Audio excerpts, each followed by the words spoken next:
Hello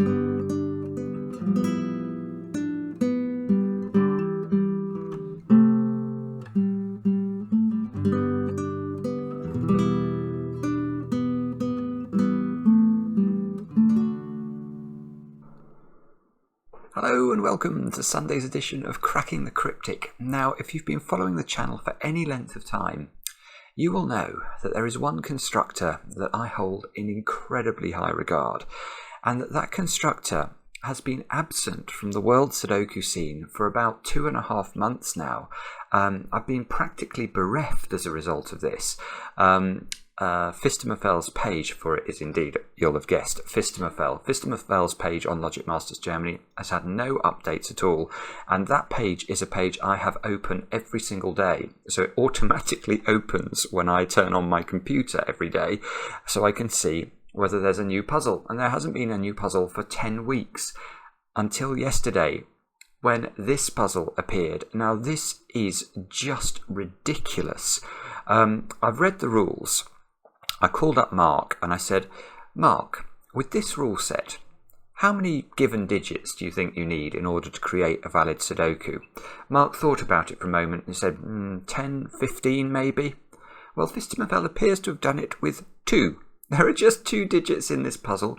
Fistamerfel calls it something like irregular anti-crop key Sudoku, whereas I think we're going to call it a miracle Sudoku by Fistamerfel, because frankly this looks miraculous to me and I am absolutely desperate to try it. So it's gone straight into the software and we're going to have a go at it in today's video, which is tremendously exciting for me. Also exciting for me, again, I'm having a good day, is that this evening, 10 o'clock UK time, so 90 minutes after this video goes live, assuming I get through the puzzle, I'm going to be trying to live stream The Witness. This will be my third round against the puzzle. Well, against the game, I suppose. There are many puzzles in the game. I don't know how badly I'm doing, but I am enjoying it mightily. So do join me for that. I will tweet about it later. But yeah, 10 o'clock tonight UK time for more live streaming. Now, what else do I want to mention? Oh yeah, I know what I want to mention. Our SUDOKU PAD app. This has just had a big update. It allows you to share your puzzles with other SUDOKU PAD owners, and it gives you access to some exclusive puzzles that we are creating especially for SUDOKU PAD. We tweeted one of those just the other day, a couple of days ago. So do have a look at that. It is a classic Sudoku with a rather clever twist in it. So yeah, have a go. Get SUDOKU PAD. It's all good. Now, the other thing I need to mention actually is to do with Patreon and patrons, because we have two bits of merch that we need to give out. One for the name that we draw out of the hat for the solve of the murder mystery Sudoku hunt, created by Alice amongst others. We've had hundreds and hundreds and hundreds of correct solutions for that, and so Mark's planning to draw the result for that this afternoon, and he is also planning to draw the result for Heatwave, which is of course the Grockel's pack of 10 Thermo Sudokus this afternoon. So I should have news tomorrow of the winners of the merch, so watch this space. Now, the other thing we've just released on Patreon today is Zeta Math's sort of compendium of puzzles. Very interesting setup. Basically, you just get presented with 6 puzzles on a single screen, and they all sort of interrelate to one another. It's a beautiful set of puzzles, but I will tell you that that set of puzzles is not easy. Do have a go at it. Do give it your best shot. I promise you the payoff is worth it. But don't get too frustrated if you do have trouble. If you do have trouble, actually, that maybe the Patreon thread on our Discord server might be the place to look, actually, or the chat in Patreon itself. But yeah, do have a look at it, because I think you'll like it. Now, with all that said, let's get on to today's puzzle, and I will read you the rules. So here we go. In every row, column, and every bold bordered area, each digit from 1 to 9 occurs exactly once. Okay, so it's basically normal Sudoku, except obviously in a normal Sudoku you'd have 3x3 boxes in the grid. Now here there are no 3x3 boxes. We've got these weird regions all over the place, and hopefully they're all of size 9. which means we've got to put the digits 1 to 9 once each in each region. Now, the digits in two orthogonally adjacent cells may not be consecutive, nor may they be in the ratio of 1 to 2. What does that mean? Well, let's look at this domino here, because these are orthogonally adjacent. Orthogonally adjacent just means shares an edge, basically. Not shares a corner. These two squares are not orthogonally adjacent. They only meet at a corner there. But a cell that shares an edge, for example, these two cells share this long edge here. In this puzzle, these two digits now are not allowed to be consecutive. So if that was a 6, this square now could not be a 7 or a 5, nor can they be in the ratio of 2 to 1. So that means this square could also not be a 3, and it also couldn't be a 12, but we didn't really think it was going to be a 12. But it couldn't be a 3 because then these two squares are in a ratio of 2 to 1, because double 3 gives you 6. So that is the complete rule set, which is absolutely staggering. But do have a go. The way to play is to click the link under the video. Now I get to play. Let's get cracking. I have been looking forward to this all day.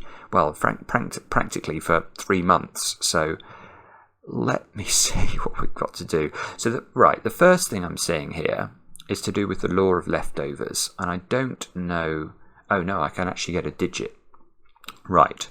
So maybe we don't go through the law of leftovers. I think the simple question is where 7 goes in this box here. Now the answer is we don't quite know, but we do know it's got to be in one of those two cells. And now look at this. Where do we now put 7 in this box? It's not there, and it's not in those two squares because of the 7 that's given. So that has to be a 7, and we have a digit immediately. Now I'm now wondering about 7 in this region, because 7 can't be there or there. So 7 is in one of 3 places. I can't even describe the boxes. I was about to say box and then give a number, but this doesn't really have a number. It's a sort of the bottom 2 shaped box. Okay, well let's continue this idea with 7s in column 1, because 7 can't be in any of those cells because these cells are all in the same region of the grid as this 7. So 7 must be in the top domino there.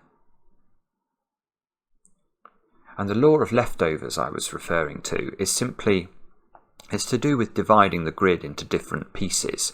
So if we were to draw an imaginary line that divides row 8 from row 9, so imagine we were drawing a line along here. We know that there must be the digits 1 to 9 beneath the line. So row 9 is obviously a set of the digits 1 to 9. But we also know that this box simultaneously has to also contain the digits 1 to 9.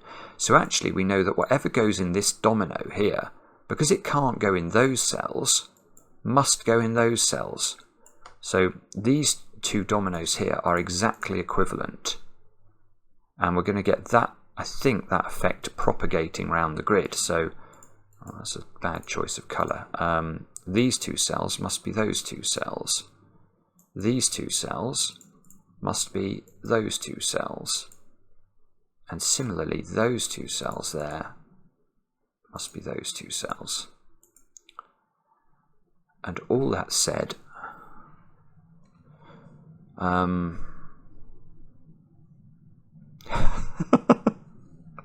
have no idea what to do. Come on, Simon. What on earth do we do next then? We've got...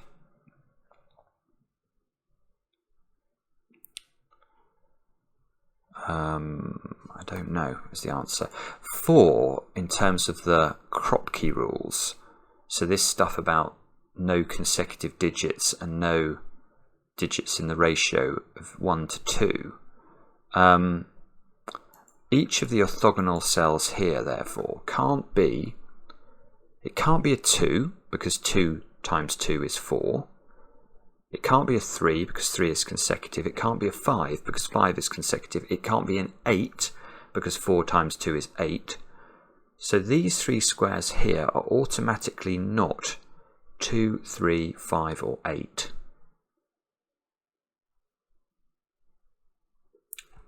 And these two can't also be 7.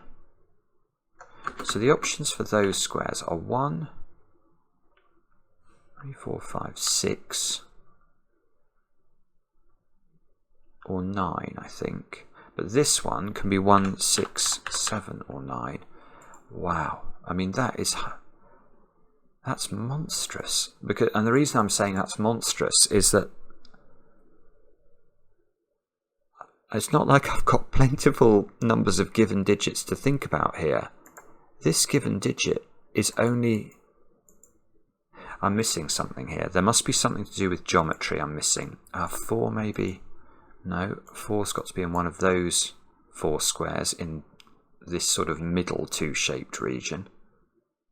I think I'm going to pencil mark that in just because I've got nothing else to think about other than the effect that this 4 has and these 7s have on the grid. There's nothing else, is there, about... there's no sort of trick with anti-Kropke, which... I think, in fact, 4 is the most restricted digit, because it's in a ratio... Yes, it is. It is the most restricted digit, because it's in a ratio of 1 to 2, with 2 digits that are not consecutive with it.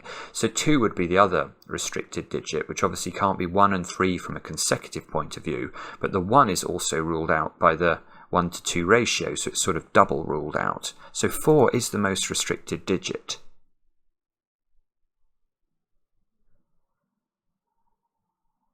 Ah, gosh. 7 goes here. 7. 7.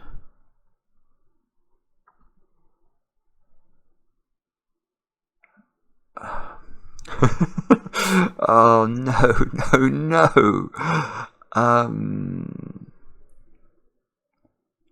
Can we do... There's nothing going on here. This is... Ah, no, no, no, no, no. Right. Ah, goodness me.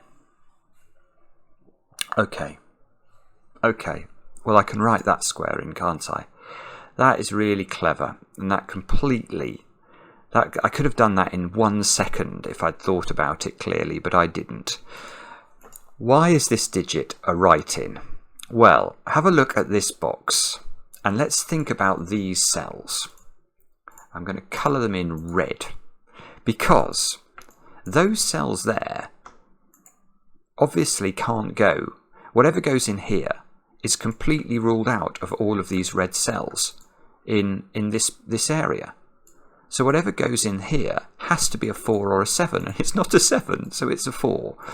Ah, bobbins. But that's probably important, isn't it? Because that gives us a whole extra digit, and we've increased our number of digits in the puzzle by a whole third as a result of getting this 4th digit. And we now know that those 2 squares are a 4-7 pair, which we shall enjoy mightily. So that means one of these 2 squares is a 4 or a 7.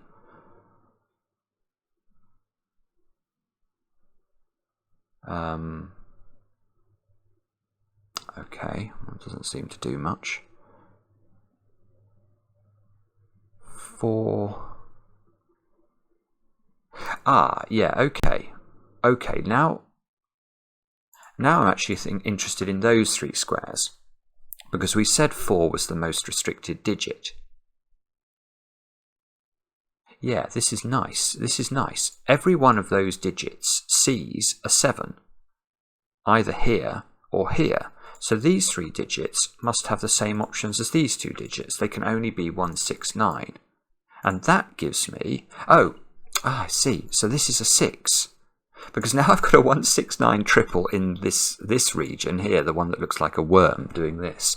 So this is this 1, 6, 9 triple, but we've got a 7 here, which we can't put 6 next to because 6 is consecutive. So the 6 goes there. Now that can't be a 6.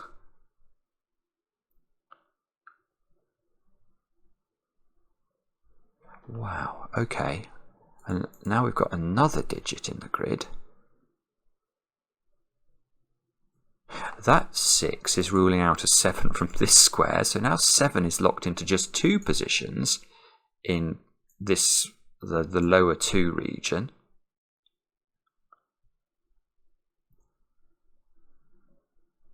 Yeah, okay, and now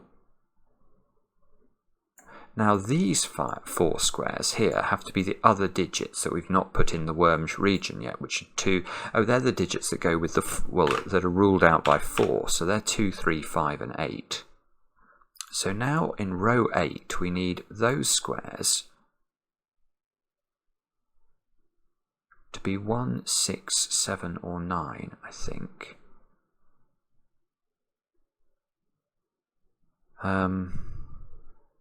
1, 6, 7 or 9.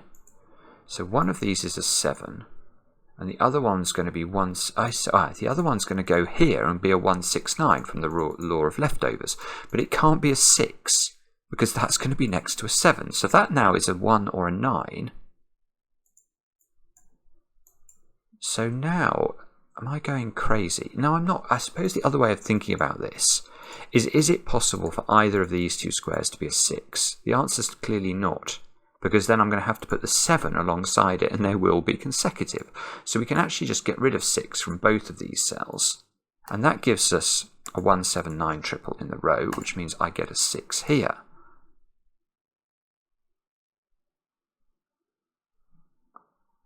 Good grief. Okay. Now what do we do? Is it 6s we look at now? Maybe 6s in the middle 2 shape region. 6 can't go in any of those. So 6 is in one of 4 places. Our pencil marking is getting ever more desperate. 7's in one of those. So 7 is ruled out of those 3 squares in the, I don't know what's the, oh, it's the middle 2 again, the middle 2 region, this one. So 7 is in one of those cells. So if that was 7, no, it wouldn't lock anything into anything terribly cleverly. Okay. So what do we do next? We've got to put 4. Yeah, okay. Now I'm interested in this little run of digits, because what we cannot do is put 4 on either side of it. So perhaps either in this region here or this region we can restrict 4. Yeah, actually, look, let's try the top region first. 4 here is ruled out of this square. 4... oh, no, I think that can be a 4. I was about to say it can't... oh, that can't be a 4, because that 4's there, look. And I was about to say this can't be a 4, because it would rule a 4 out of here. But actually, that can still be a 4. So that doesn't rule anything out. So if we look at this region and ask where 4 is, it's not there, it's not in those 2, and it can't be next to a 2, 3, 5 or 8 because of the Kropke rule. So 4 is in exactly one of those 2 positions, and I've got no very good way of highlighting that.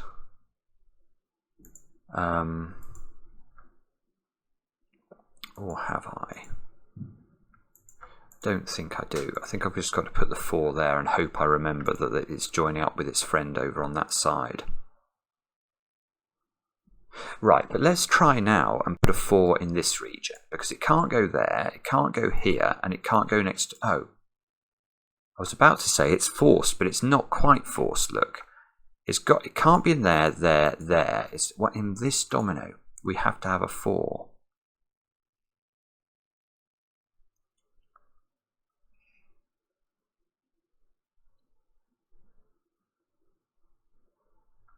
Okay. So this isn't quite good enough, is it? Oh, no, it is. Yes, I can do this very simply. This is not a 4. This is not a 4 anymore. Why is it not a 4? Well, if that's a 4, that's a 4, and now you can't put a 4 in that region up here. This one. If I put a 4 here, I have to put 4 there in the bottom box, and now there's nowhere for a 4 in this. I don't know how I would describe this region here. Half of an elephant's trunk or something. That's not going to work. So that's not a 4. Now, if that's not a 4, I can get rid of the awkward pencil mark and put it over there where it is a 4, because we know the 4 was in one of 2 places in the bottom 2 region. So now we get a 4 in this region. Look, it looks like the 4s are just on the diagonal, so maybe we can keep going with that.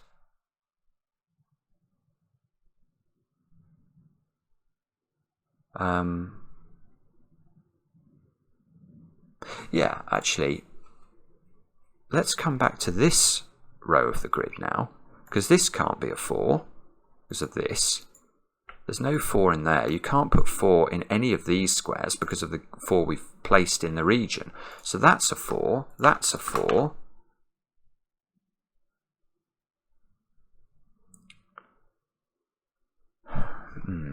Okay. Now those squares C7 and they C4. So these 2 squares have to be from 1, 6 and 9 again. Now these 4 squares are 2, 3, 5 and 8 again. So I'm almost tempted to start highlighting these in a different colour, to be honest. Because I think the puzzle is breaking down into cells that are either 2, 3, 5 or 8. And then cells that are everything else. I think we'll resist that for a moment though. We'll fully pencil mark Pro Tem and then maybe change to colouring if it looks like the grid's getting a bit too densely packed, which is already... See, I'm not very good. Mark really likes to heavily pencil mark cells, but this just looks like noise to me. Okay, now, what do we do next? That's the question. Have we learnt anything useful? That is the question, isn't it? And I don't know the answer.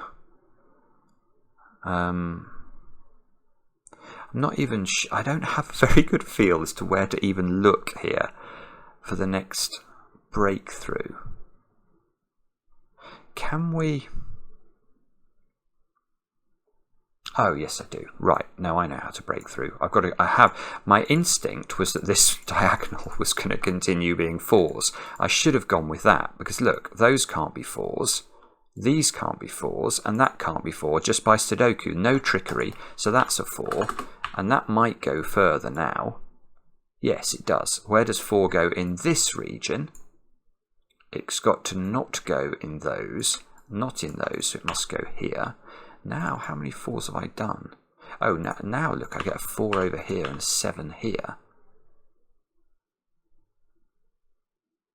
Yeah, and let me just count the 4s. I've done 1, 2, 3, 4, 5, 6, 7, 8. I've done all the 4s. I've now got a 7. Ooh, that's an interesting 7, because that 7 is mapping over here into orange. Now look, I've got interesting questions we can ask about 7s in the final 2 columns, because we know there'll be exactly 1 7 in column 8 and exactly 1 7 in column 9, and we now know those 2 7s occupy 2 of these 4 cells, so there are no 7s possible in any of those cells there. And that might be interesting, look, in this box, because this 7 is ruling a 7 out of those cells, so the 7 is in one of those 2 positions, I think.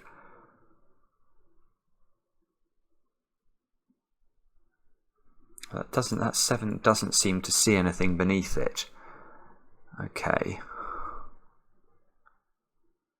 So, what do we do now? Why have I got a corner marked 7 in this box? I know why. Wow, Wow, it's because I must have, oh yes, I know why it was. I had 7 in one of those 2 squares, and I've filled in one of them with a 4, so now that is a 7. Now 7s are starting to go up the diagonal. I don't believe it, they do. They do. We can just keep going with this. Where does 7 go in this 2 region now? It can't go in those 3 squares because of these 7s, and this 7 rules out that lot. So that's a 7. Now I've got a 6 in one of these 2 cells. And presumably I can keep going with 7s. Oh my goodness me. Now that's not 7. Now, how many 7s have I now got in the grid? 1, 2, 3, 4, 5, 6, 7. Okay, and I've got the domino of 7s in columns 8 and 9 to go. Now, can we do anything with this? Don't know is the answer to that question.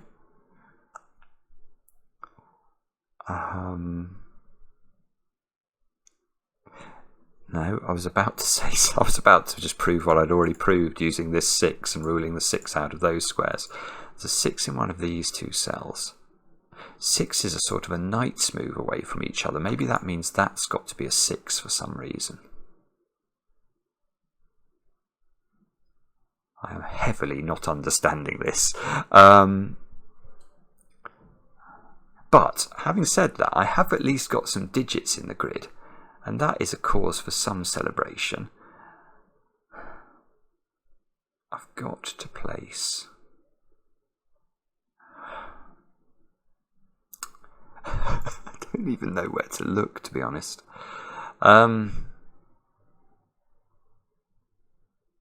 Right.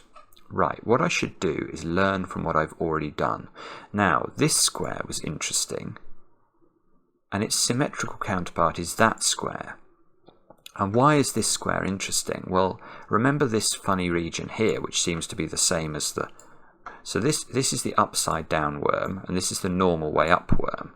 Well, the normal way up worm, the way it worked, was that we had to fill this digit in with one of those 2 digits. So the same should be true this way up. None of those cells can go in that. So this square is either 7, which it can't be, or it's that square. So this square and this square are the same digit. I don't have a very good way of notating that. Maybe I'll use grey. Those 2 are the same. Yeah, okay. And now maybe I think about 4s some more. Yeah, that's what I should do. We know that 4 is the most restricted digit, so I'm going to go around all the orthogonal 4s. I'm going to fill in 1, 6, 7 and 9, and I'm hopefully going to be able to rule out 7 from most of them. I'd certainly rule out 7. Yes, I can actually rule out 7 from all of them.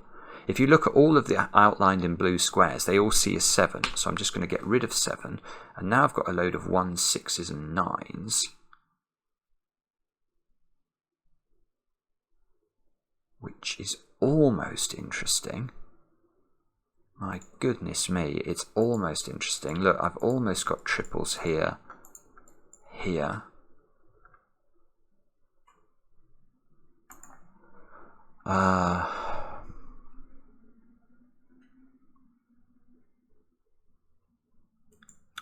Do we know more about these 2 digits? That's the next question I'm asking myself.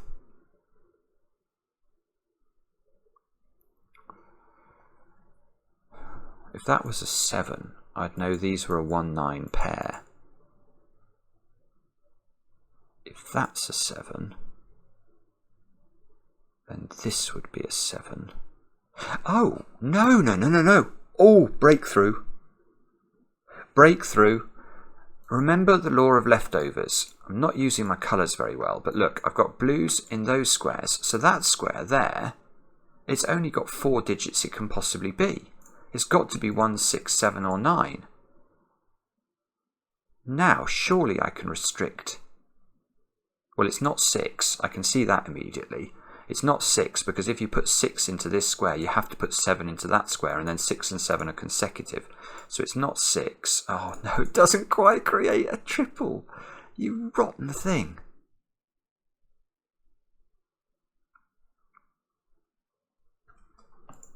Bobbins.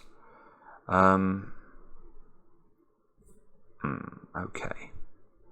So, how do we do this then? This square is 1, 6 or 9. That transposes down here. So this square is 1, 6 or 9. And it can't be 6 because it's going to be next to a 7. So that's 1 or 9. So that's 1 or 9. Now, and oh, they're the same digit, aren't they? They're not different. They are the same. I was going to try and rule the 1 and the 9 out from this square, but that would be absolute nonsense. These are the same, so all I can do is remove a 1 or a 9 from this square, but because I don't know which it is, I can't actually do anything. But now I've got a 1, 7, 9 triple in column 8, so that square's a 6. That feeds through to there, look. Now that square can't be a 6.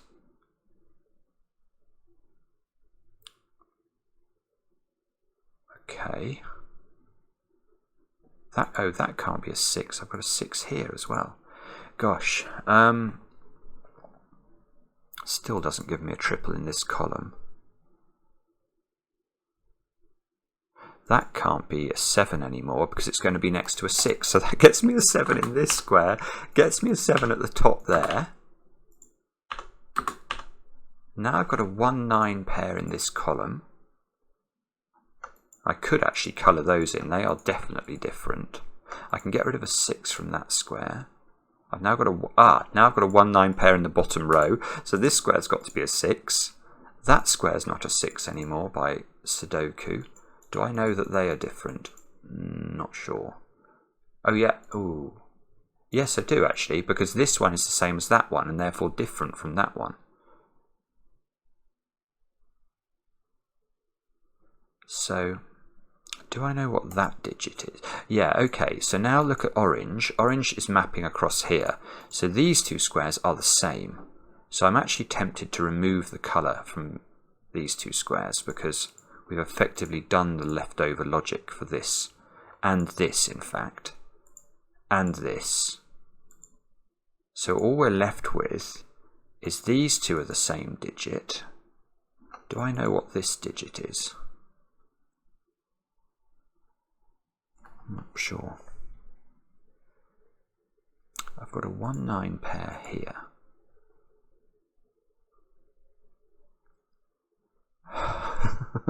Sorry, if everyone's seeing what I meant to do, I do apologise. I am trying hard here, but without much success at the moment. I think my next port of call might be to colour the 1s and the 9s. I'm just trying to see if there's anything else I can do. The other digit we should probably think about is 6. Oh, look. This column, 2, 3, 5 and 8 are a quadruple there. That's interesting. So maybe I do have to think about colouring 2, 3s, 5s and 8s as well. Yeah, same there. They're the same there. All of these squares have to be, all of those outlined in blue squares have to be 2, 3s, 5s and 8s. Because they see 1 and 9 and they also see 4, 6 and 7.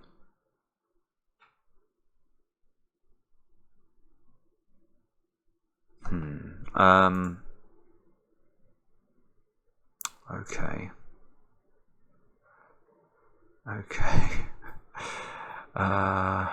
Come on, Simon. 6. So which ones of these funny regions here have I managed to place 6 in? I've got a 6 in this one. I haven't got a 6 in this one, but I know it's in this domino.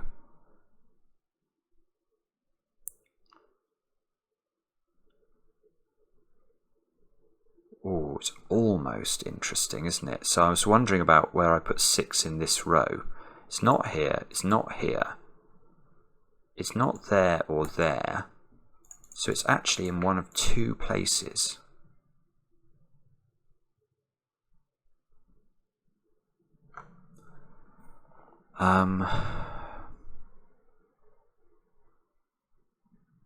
Can we rule anything out? There's probably a way, but I don't see how to do it, I have to confess. So, okay, I think I'm gonna resort to colouring. I'm going to colour my 1s and 9s and see if we can get anything done with that. So, let us use, we know those are the same digit, do we? Yes, we do. So I might use blue for this one. Let's make that blue. So these are, and this is the same, isn't it? So I've got to switch that one to blue. So we'll use blue, and we'll use purple. So these are the same, so that becomes purple. Now, what does that mean? Surely I can go further than that. This one has to be purple because it sees blue. This one has to be blue because it sees purple, so that one's going to be purple. Oh, this might be running out of legs very quickly, actually. Do I know what that one... Oh, that one I do know. That's purple because it sees blue.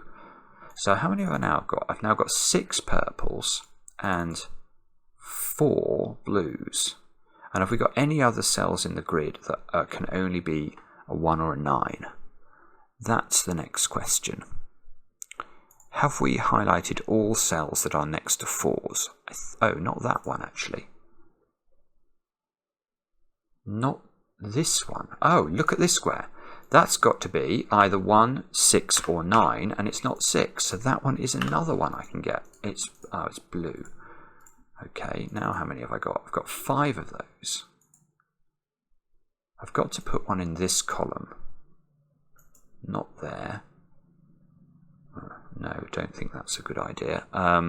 Oh, look, now these 4 squares are now 2, 3s, 5s, and 8s. That means that square is a 2, 3, 5, and 8, and that square is a 2, 3, 5, and 8. That's interesting.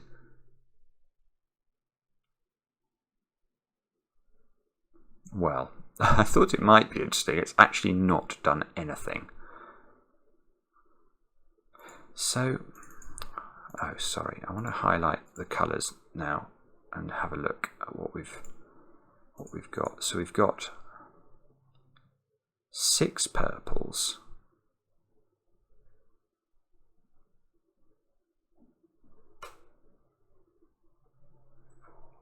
right, here is something. I've got something here. Look at where all the purples are in the grid. And now let's look at where have I still got to put purples? Now, unless I'm misreading this, I have to put purples in that 3x3. That's the only place I've got left to put purples in. And I've got to put 3 purples in. I've got 1, 2, 3, 4, 5, 6 purples. So I have to put 3 purples into this 2x2 block. 3x3 block.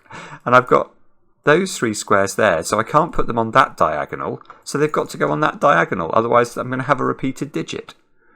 Hopefully that's fairly clear to everybody. If I've got to put 3, let's say it's 3 1s into this space without causing a clash in a row or a column. So if you try to put a 1 here, then you're going to rule out a 1 from all of those squares. You're only going to be able to put 1 more 1 in. And that logic is going to apply whichever cell you choose that's not on the diagonal. So those squares have all got to be, well, they've all got to be purple. And therefore we can rule out 6 from all of them. Now that's not 6. Now I don't believe it. This square's a 6.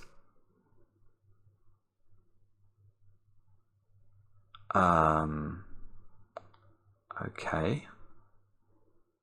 Okay, no, that didn't actually break open everything, did it? So where have we got 6s? We've got 6s in a lot of places.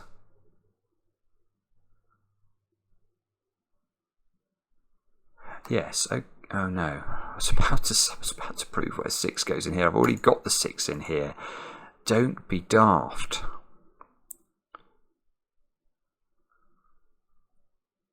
Ah, there we go. Right, where does 6 go here? 6 is not here because of the 7. 6 is not in those squares, so 6 is here. I have a horrible feeling I looked at that before and didn't spot that this couldn't be a 6. So now we've got 6's placed in the grid.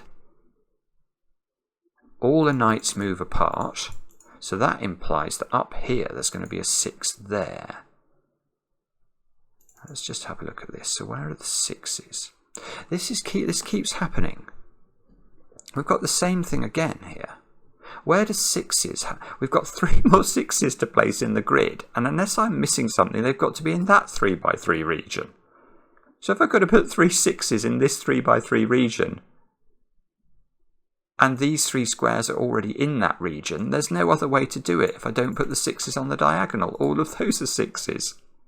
Now, how many 6's have I done? Answer, all of them.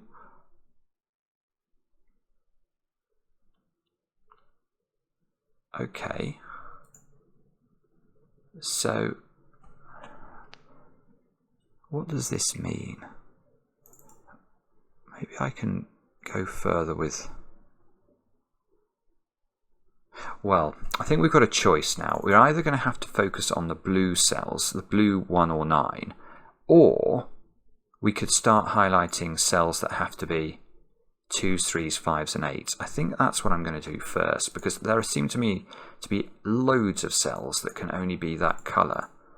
All of these, they can only be 2s, 3s, 5s and 8s. All of those can only be 2s, 3s, 5s and 8s. Now what we need to do is to find a row or column with 4 of these and a gap somewhere. That is, that's going to be the Holy Grail. Come on. This column, there you go. Those have got to be. Oh, it's so close, look. Oh, it's so close.